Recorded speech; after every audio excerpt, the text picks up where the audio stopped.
File மெனுவில் ஆட்டோமேட்டில் PDF presentation dialog box open ஆயிடுச்சு.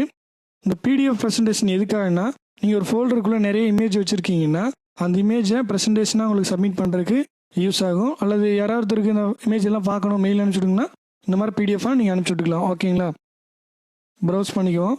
டெஸ்க்டாப்பில் அனிமல்ஸுங்கிற ஃபோல்டரை டபுள் கிளிக் பண்ணிங்கன்னா ஓப்பன் ஆகிடும். இருக்கிற அத்தனை ஃபைலையும் நம்ம செலக்ட் பண்ணிக்குவோம். செலக்ட் பண்ணுறதுக்கு கீபோர்டில் Ctrl+A, எல்லா ஃபைலும் செலக்ட் ஆயிடுச்சு. ஓகே பட்டன் ப்ரெஸ் பண்ணுறீங்க.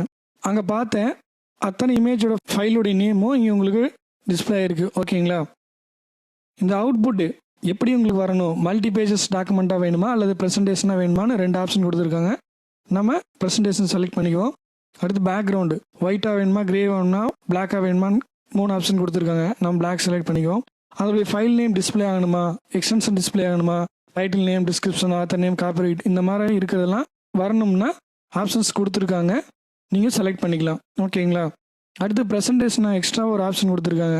என்னென்னா ஒவ்வொரு ஸ்லைடும் உங்களுக்கு எவ்வளோ செகண்ட்ஸ்க்கு அப்புறம் அடுத்த ஸ்லைடு மாறணும். நம்ம 2 செகண்ட்ஸ் கொடுத்துருக்கோம். ஓகேங்களா, அடுத்து டிரான்சிஷன் நிறைய ஸ்டைல்ஸ் கொடுத்துருக்காங்க. உங்களுக்கு என்ன மாடலில் டிரான்சிஷன் வரணும்னு டிரான்சிஷன் செலக்ட் பண்ணிவிட்டு சேவ் பட்டன் கிளிக் பண்ணுறீங்க. சேவ் எங்கே சேவ் ஆகட்டும்னு ஒரு டயலாக் பாக்ஸ் கேட்குது. நம்ம டெஸ்க்டாப் செலக்ட் பண்ணிக்கிட்டு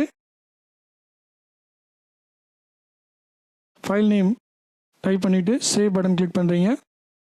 save Adobe PDF dialogue box open ஆகிருக்கு. அதில் என்ன ப்ரெசன்டேஷன் உங்களுக்கு என்ன மாடலில் வேணும் அப்படிங்கிற இங்கே நம்ம சூஸ் பண்ணிக்கலாம். ஓகேங்களா, சேவ் பிடிஎஃப் கிளிக் பண்ணுறீங்க.